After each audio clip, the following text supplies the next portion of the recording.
Hello, good morning, children. So, unit molecular genetics. Next lesson in biozoology, molecular genetics.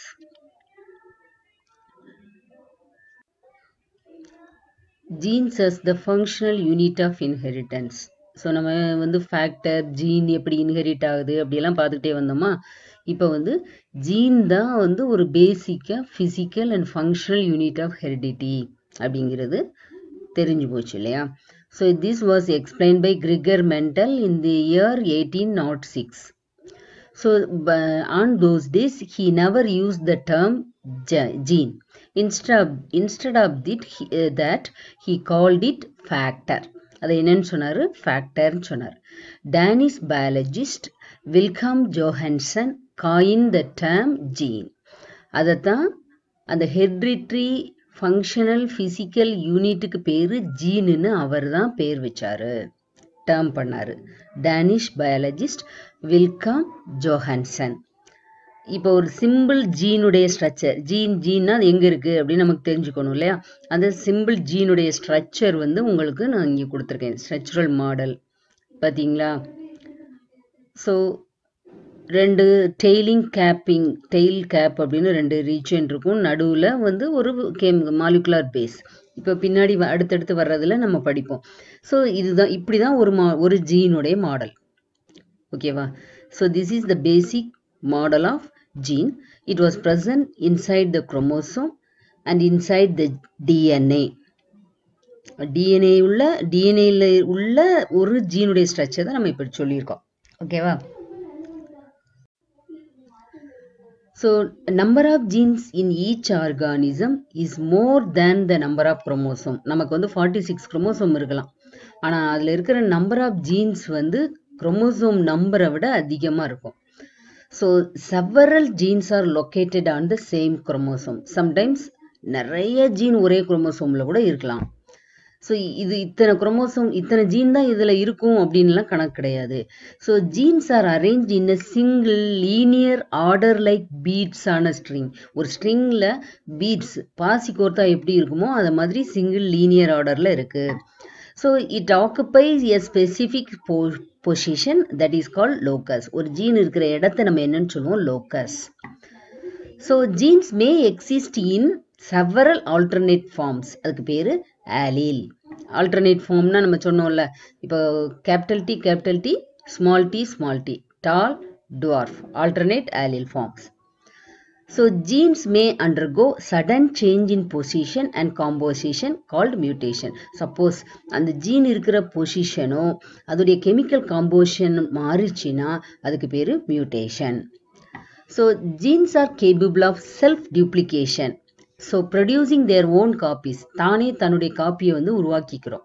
So அந்த capability அந்த ஜீன்ஸ்க்கு இருக்கு, ஓகேவா. இப்போ பார்த்தீங்கன்னா எப்படி ஜீன்ஸ் இந்த பீட்ஸ் அது பாசி, அதாவது கயிறில் பாசி கோர்த்த மாதிரி தான் இது இருக்குது, பார்த்தீங்களா. இதுதான் ஒரு சிங்கிள். இப்போ வந்து குரோமோசோமில் இருந்து இந்த டிஎன்ஏ வெளியில் எடுத்திருக்கோம். இந்த டிஎன்ஏல ஜீன் இப்படி அரேஞ்ச் ஆகிருக்கு அப்படிங்கிறத உங்களுக்கு லீனியர் ஃபேஷனில் அரேஞ்ச் ஆகிருக்கும் அப்படிங்கிறத காமிக்கிறதுக்காக இந்த பிக்சர். அடுத்தது in search of the genetic material.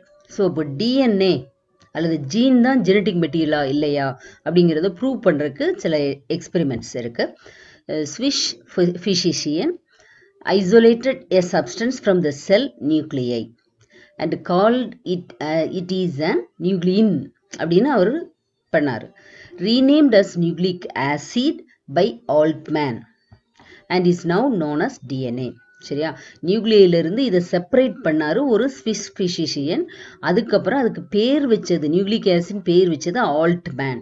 அதை தான் இப்போ நம்ம வந்து என்னன்னு சொல்கிறோம், டிஎன்ஏ அப்படின்னு சொல்கிறோம். Chromosomes are made up of proteins and DNA. குரோமோசோமில் ப்ரோட்டீன்ஸ் இருக்குது, டிஎன்ஏ இருக்குது. So Griffith experiment prove that DNA is the genetic material. So இதை வந்து நீங்கள் 11th படிச்சிட்டீங்க, பாக்டீரியாவில் படிச்சிருக்கீங்க, ஓகேவா. சரி, பாக்டீரியல் ரீப்ரொடக்ஷனில் டிரான்ஸ்ஃபார்மேஷன் அப்படின்னு படிச்சிருப்பீங்க. அதான் கிரிஃபத் எக்ஸ்பெரிமெண்ட்டில் ரேட் எக்ஸ்பெரிமெண்ட் ஒன்று அவர் கொடுப்பாரு இல்லையா, அதில் நம்ம தெரிஞ்சுக்கிட்டோம் 11th பொறுத்தளவில். 11th பாட்னியில் படிச்சிருப்பீங்க. நம்ம Oswald Avery Colin MacLeod, Maclyn McCarty. So 1944ல் கிரிஃபித்ஸ் பண்ண எக்ஸ்பெரிமெண்ட்டை ரிப்பீட் பண்ணுறாங்க. எதுக்காக ரிப்பீட் பண்ணுறாங்க? To identify the nature of the transforming substance responsible for converting a non virulent strain into virulent strain. So அது டிஎன்ஏ தான் டிரான்ஸ்ஃபார்ம் ஆகுதா இல்லையா, அல்லது அதில் இருக்க ப்ரோட்டீனா அப்படின்னு கண்டுபிடிக்கிறதுக்கு இந்த கிரிஃபித் எக்ஸ்பெரிமெண்ட்டையே திருப்பி பண்ணுறாங்க. கிரிஃபித் என்ன எக்ஸ்பெரிமெண்ட் பண்ணுவார்? 2 ஸ்ட்ரெயின் எடுத்துக்குவார், நிமோனியா காஸ் பண்ண strain, R strain, smooth strain அப்படின்னு சொல்லிட்டு 2. அந்த ரஃப் ஸ்ட்ரெயின் வந்து என்ன பண்ணாது, டிசீஸ் காஸ் பண்ணாது. ஸ்மூத் ஸ்ட்ரெயின் வந்து காஸ் பண்ணும். அப்போ அதை ஹீட்டில் கில் பண்ணிவிட்டு அதுக்கப்புறம் அதை ரேட்டுக்கு இன்ஜெக்ட் பண்ணுவார். அது வந்து என்ன செய்யாது, டிசீஸ் காஸ் பண்ணாது. ஆனால் ஹீட்டில் கில் பண்ண ஸ்மூத் ஸ்ட்ரெயினையும் உயிரோடு இருக்கிற ஆர் ஸ்ட்ரெயினையும் சேர்த்து இன்ஜெக்ட் பண்ணுவார். அப்போ அந்த டிசீஸ் வந்து அதுக்கு வரும். அப்படின்னா என்ன அர்த்தம்? அந்த எஸ்ல உள்ள டிஎன்ஏ, ஸ்மூத் ஸ்ட்ரெயினில் உள்ள டிஎன்ஏ ரஃப் உயிரோடு இருக்கிற அந்த ரஃப் ஸ்ட்ரெயினுக்குள்ளே போய் அது விர்லண்ட் ஸ்ட்ரெயினாக மாதிரி டிசீஸை காஸ் பண்ணுது. நேச்சுரலாக அந்த ரஃப் ஸ்ட்ரெயினுக்கு என்ன கிடையாது, விர்லண்ட் நேச்சர் கிடையாது. ஸோ இது மாதிரி அதே எக்ஸ்பெரிமெண்ட் இவங்க ரிப்பீட் பண்ணுறாங்க. ஸோ இதுதான் அவங்களுடைய experiment. Genetic material of the cell is either protein or nucleic acid. அதாவது ஜெனட்டிக் மெட்டீரியல் செல்லில் உள்ள புரோட்டீனா அல்லது நியூக்ளிக் ஆசிடா, டிஎன்ஏ தானா அல்லது ஆர்என்ஏ தானா அப்படின்னு கண்டுபிடிக்கிறதுக்கு தான் இவங்களுடைய எக்ஸ்பெரிமெண்ட். So they took heat killed S cells. ஹீட்டில் கில் பண்ண எஸ் செல்ஸை எடுத்துக்கிறாங்க. Remove lipids and sugars from the solution. அந்த ஹீட்டில் கொதிக்க வச்சு கில் பண்ணுவாங்கல்ல, கில் பண்ணும்போது அதில் இருக்கிற லிப்பிட் அண்ட் சுகரை வந்து எடுத்துடுறாங்க வெளியில். புரோட்டீன், ஆர்என்ஏ அண்ட் டிஎன்ஏ மட்டும் அதில் இருக்குது. சரியா? Protein, RNA, DNA. ஓகேவா? So that solution was divided into 3 பார்ட்டாக பிரிக்கிறாங்க. 1ல் வந்து புரோட்டீனேஸ் அப்படிங்கிற என்சைமை சேர்க்குறாங்க பாருங்க. அடுத்ததுல அப்போ ஒரு புரோட்டீன் என்சைமை சேர்க்கும்போது அந்த சொல்யூஷனில் இருக்கிற புரோட்டீன் வில் டை. ஓகேவா? தென் அடுத்ததுல ஆர்என்ஏஸ் ஆட் பண்ணுறாங்க. அப்போ அங்கே இருக்கிற ஆர்என்ஏ வந்து டை ஆகிடும். அடுத்ததுல டிஎன்ஏஸ் அப்படிங்கிற என்சைமை சேர்க்குறாங்க. அப்போ அதில் இருக்கிற டிஎன்ஏ வந்து டெஸ்ட்ராய் ஆகிடும். ஓகேவா? ஸோ இப்போ ஆர் செல்ஸ் அந்த இப்படி டெஸ்ட்ராய் ஆனதை கோனிக்கல் ஃப்ளாஸ்கில் எடுத்துக்கிறாங்க. Add R cells. ஆர் செல்ஸை இதில் ஆட் பண்ணுறாங்க. ஆர் செல்ஸ்னால் நான் ஏற்கனவே சொன்னேன், அது வந்து நான் விர்லண்ட் டைப் அப்படின்ட்டு. ஸோ எஸ் செல்ஸ் ரீஅப்பியர் ஆகுது ஃபர்ஸ்ட் ஃப்ளாஸ்கில். அதில் என்ன கிடையாது? புரோட்டீன் கிடையாது. ஏன்னா புரோட்டீனேஸ் போட்டு அதை கில் பண்ணிட்டோமா, புரோட்டீன் கிடையாது. ஆனால் அதில் எஸ் செல் அப்பியர் ஆச்சு. செகண்ட் இதில் ஆர்என்ஏ கிடையாது. ஏன்னா ஆர்என்ஏஸ் வச்சு அதில் இருக்கிற ஆர்என்ஏயை நம்ம கில் பண்ணிட்டோம். அங்கே எஸ் செல் அப்பியர் ஆச்சு. தேர்ட் ஒன்ல டிஎன்ஏஸ் போட்டு டிஎன்ஏயை கில் பண்ணிட்டோம். மற்ற 2 இருந்துச்சு, ஆர்என்ஏயும் புரோட்டீனும் இருந்துச்சு அந்த இதில். இங்கே ஆர் செல்லை ஆட் பண்ணும்போது எஸ் செல் அப்பியர் ஆகலை. அப்போ என்ன தெரியுது இதில் இருந்து? ஃபர்ஸ்ட் இதில் புரோட்டீன் இல்லை, டிஎன்ஏயும் ஆர்என்ஏ இருந்துச்சு, எஸ் அப்பியர் ஆச்சு. செகண்ட் இதில் ஆர்என்ஏ இல்லை, புரோட்டீனும் டிஎன்ஏயும் இருந்துச்சு, எஸ் செல் அப்பியர் ஆச்சு. தேர்ட் இதில் புரோட்டீன் இருந்துச்சு, ஆர்என்ஏ இருந்துச்சு, டிஎன்ஏ இல்லைன்னு அப்பியர் ஆகலை. அப்போ இதுலேருந்து என்ன தெரியுது நமக்கு? இதுலேருந்து என்ன தெரியுது? ஸோ அங்கே இருக்கிற டிஎன்ஏ இருக்க போய் தான் ஃபர்ஸ்ட் ஃப்ளாஸ்க்லேயும் செகண்ட் ஃப்ளாஸ்க்லேயும் டிஎன்ஏ இருக்க போய் அந்த எஸ் செல், ஹீட் கில்டு எஸ் செல்ல உள்ள டிஎன்ஏ ஆர் செல்லுக்கு போய் அந்த எஸ் செல்லை திருப்பி கிரியேட் பண்ணிச்சு. ஓகேவா? That is called transformation. So the transformation requires DNA. ஒரு பொருள்ல இருந்து இன்னொரு டிரான்ஸ்ஃபார்மேஷனுக்கு, லைஃப் டிரான்ஸ்ஃபார்மேஷனுக்கு டிஎன்ஏ தான். அப்போ டிஎன்ஏ தான் ஜெனட்டிக் மெட்டீரியலை கேரி பண்ண முடியும் அப்படிங்கிறத இதை ப்ரூவ் பண்ணுறாங்க அவங்க எக்ஸ்பெரிமெண்ட்டை வச்சு. ஓகேவா? ஸோ இதை அப்படியே வந்து எக்ஸ்பிளைன் பண்ணியிருப்பேன், அவ்வளோதான். ஓகேவா? ஃபர்ஸ்ட் என்ன பண்ணாங்க? ஹீட் கில்டு எஸ்ட்ரெயின் எடுத்துக்கிட்டாங்க. அதை வந்து அதில் இருக்கிற சுகரையும் நீங்கள் அந்த டயக்ராம் வச்சு எக்ஸ்பிளைன் பண்ணிட்டா போதும். சரியா? சுகரையும் லிப்பிடையும் எடுத்துடுறாங்க. அப்போ மீதி இருக்கிறது என்னதெல்லாம்? புரோட்டீன், ஆர்என்ஏ, டிஎன்ஏ இருக்கு. அது வந்து ஒரு ஆர்கானிசம் இல்லையா? அந்த ஆர்கானிஸை ஹீட் கில் பண்ணி ஒரு சொல்யூஷன் மாதிரி ஆக்கிட்டாங்க. ஸோ அதில் இருக்கிற லிப்பிடையும் சுகரையும் எடுத்துட்டாங்க. புரோட்டீன், ஆர்என்ஏ, டிஎன்ஏ இருந்துச்சு. அது 3 பார்ட்டாக பிரித்து ஒரு பார்ட்டில் என்ன கொடுத்தாங்க? புரோட்டீனேஸ் கொடுத்தாங்க, இன்னொன்றில் ஆர்என்ஏஸ் கொடுத்தாங்க, இன்னொன்றில் டிஎன்ஏஸ். ஸோ அந்த கரஸ்பாண்டிங் என்சைம் அந்த கரஸ்பாண்டிங் மெட்டீரியலை வந்து கில் பண்ணியிருக்கும். சரியா? ஸோ அந்த 3லையும் அந்த 3 ஃப்ளாஸ்க்லையும் தனித்தனியாக ஆர் ஸ்ட்ரெயினை ஆட் பண்ணுறாங்க. ஆட் பண்ணும்போது ஃபஸ்ட்டு 2 ஃப்ளாஸ்க்லையும் ஸ்மூத் ஸ்ட்ரெயின் திருப்பி ரிவைவ் ஆகிடுது. தேர்ட் ஒன்ல ரிவைவ் ஆக முடியலை. ஏன்னா தேர்ட் கொனிகல் ஃப்ளாஸ்கில் என்ன இல்லை, டிஎன்ஏ இல்லை. அப்போ டிஎன்ஏ இருந்தால் மட்டும்தான் டிரான்ஸ்ஃபார்மிங் நடக்குது அப்படிங்கிறத ப்ரூவ் பண்ணும். அந்த ஆருக்குள்ளே போய் அந்த ஆர் டிஎன்ஏயை தன்னோட டிஎன்ஏயாக மாற்றிக்கிட்டு இந்த ஸ்மூத் ஸ்ட்ரெயின் வந்து உயிரோடு வந்துடுது. அதான் அதில் கான்செப்ட். ஓகேவா? சரி. ஸோ அதே இதை அப்படியே வேர்பில் எழுதியிருக்கும். அவ்வளோதான். நீங்கள் அந்த எக்ஸ்பெரிமெண்ட் வச்சு இப்போ it's an important. So the same experiment இன்னொரு வேல கொடுத்துருக்கு. அவ்வளோதான். ஓகேவா? ஸோ T2 வைரஸ் எடுத்துக்கிறாங்க. அது ஈஸ்டெரிஷியா கோலையே என்ன பண்ணும், இது பண்ணும், இன்ஃபெக்ட் பண்ணும். ஸோ அந்த பேஜை வந்து பாக்டீரியாவோட ஆட் பண்ணுறாங்க. அவுட்டர் சர்ஃபேஸில் ஆட் ஆகிட்டு some materials enter into the bacterium. கொஞ்சம் நேரம் கழித்து bacterium lyses and release large number of progeny. அதே மாதிரி பேஜ் நிறைய டெவலப் ஆகுது. ஸோ அது அப்போ அதுக்கு காரணம் அதில் உள்ள டிஎன்ஏயா புரோட்டீனா? ஸோ வெளியில் அதோடைய முக்கால்வாசி பொருள் வெளில தான் இருந்துச்சு, ஏதோ ஒரு மெட்டீரியல் மட்டும் உள்ளே போச்சு. அப்போ அது போனது டிஎன்ஏவா புரோட்டீனா? அந்த பொருள் மட்டும் உள்ளே போய் நிறைய பாக்டீரியோஃபேஜை டிரான்ஸ்ஃபார்ம் பண்ண முடிஞ்சது இல்லையா? ஸோ அது எதுன்னு கண்டுபிடிக்கிறாங்க இந்த எக்ஸ்பெரிமெண்ட். ஸோ அப்போ இட் ப்ரூவ். அடுத்தது இன்னும் வந்து அடுத்த experiment Hershey-chase experiment finally provided convincing evidence that DNA is the genetic material அப்படின்னு அவங்க வந்து ப்ரூவ் பண்ணாங்க. ஓகேவா? அடுத்த ஸ்டெப்ல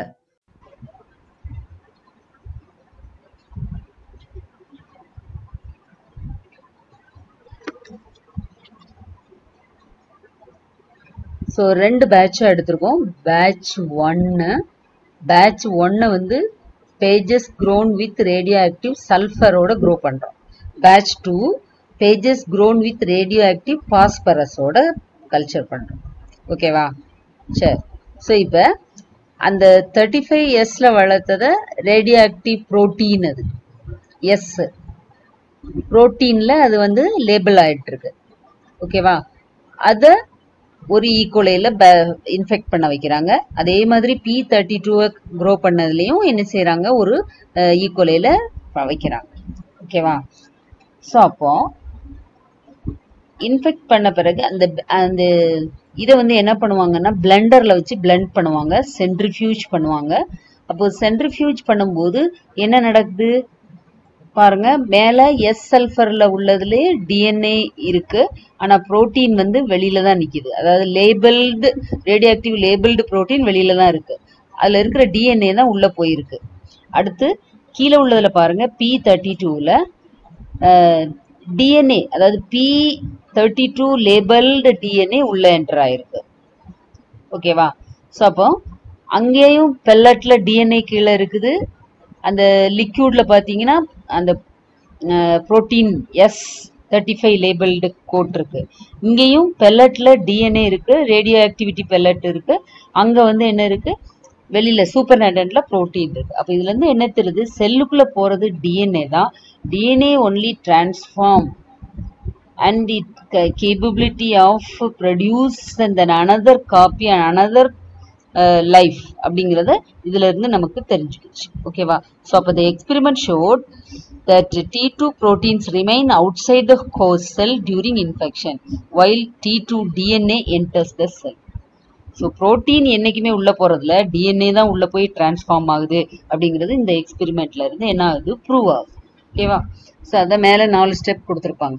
mix radio activity labelled pages with bacteria. The pages infect the bacterial cell. Agitate in a blender to separate pages outside the bacteria from the cells and their content. So எதுக்காக agitate பண்ணுறோம்னா, பாக்டீரியாவில் உள்ள இருக்கிற DNA தானா புரோட்டீனா, அதை வந்து நம்ம பிரித்து எடுக்கிறதுக்காக பிளண்டர் பண்ணுறோம். Centrifuge the mixture so bacteria form a pellet at the bottom of the test tube. ஏன் சென்ட்ரிஃபியூஜ் பண்ணுறோன்னா அது பாக்டீரியா வந்து பெல்லட்டாக மாறிடும். Then 4. Measure the radioactivity in the pellet and the liquid. So அப்போ ரேடியோ ஆக்டிவிட்டியில் எதில் எஸ் சல்ஃபர் இருக்கு, எதில் வந்து P32 இருக்குது அப்படிங்கிறத கண்டுபிடிக்கிறதுக்கு தான் நம்ம வந்து சென்ட்ரிஃபியூஜ் பண்ணி பார்க்குறோம். ஓகேவா? ஸோ அந்த பெல்லட்ல ரேடியோ ஆக்டிவிட்டி வந்து லிக்யூட்ல தான் இருந்துச்சு. S35ல அந்த பிங்க் கலர் சொல்யூஷன்ல தான் இருந்துச்சு. P32ல பெல்லட்ல இருந்துச்சு. அப்ப இதுல இருந்து என்ன தெரியுது?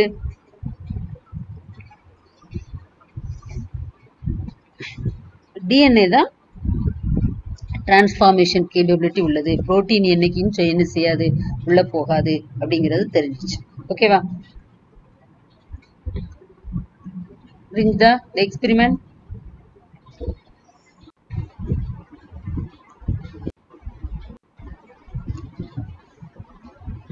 அதே எக்ஸ்பெரிமெண்ட்டை திருப்பி ரிப்பீட் பண்ணியிருக்க, அவ்வளோதான். சல்ஃபர் லேபிள்டு கேப்சியூல் செல்லுக்குள்ள அனுப்புகிறோம். ஆனால் சல்ஃபர் லேபிள்டு வெளியில தான் இருக்கு, டிஎன்ஏ தான் உள்ள போகுது. So after centrifugation no sulphur in cells. சல்ஃபரே இல்லை, சல்ஃபர் உள்ள வச்சிருந்த புரோட்டீன் கோட் வெளியில இருக்கு. இங்கே பாருங்க, பாஸ்பரஸ் லேபிள்டு டிஎன்ஏ கிரீன்ல இருக்கு.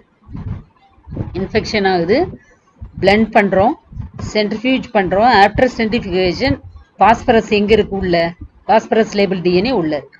அப்ப இதுல இருந்து என்ன தெரியுது? டிஎன்ஏ தான் உள்ள போகுது. இங்க சல்ஃபர் லேபிள்டு புரோட்டீன் வெளியில தான் இருக்கு. இப்போ டிஎன்ஏ தான் போகும், புரோட்டீன் வந்து என்ன செய்யாது, டிரான்ஸ்ஃபார்ம் ஆகாது. So they can transform characters அப்படிங்கிறது இதுல இருந்து புரியுது. ஸோ அப்போ they conclude DNA as genetic material. For that they did this experiment. Okay.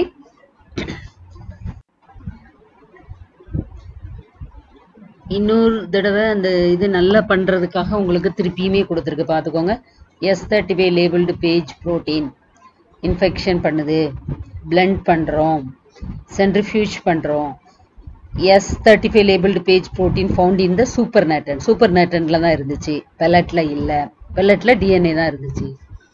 அடுத்தது டென்சிட்டி கிரேடியன்ட்ல நம்ம வந்து அதை சென்ட்ரிஃபியூஜ்ல பிரிப்போம். ஸோ சூப்பர் நேட்டன்னா என்ன, புரோட்டீன் சொல்யூஷன் அதெல்லாம் மேலே நிற்கும். டிஎன்ஏல வந்து ஹை டென்சிட்டி மாலிகுல், அதனால அது கீழே நிற்கிது பெல்லட்டா. P35 கிடையாது, 32 லேபிள்டு பேஜ் டிஎன்ஏ. ஸோ அது இன்ஃபெக்ட் பண்ணுது, நம்ம பிளெண்ட் பண்றோம், சென்ட்ரிஃபியூஜ் பண்றோம்.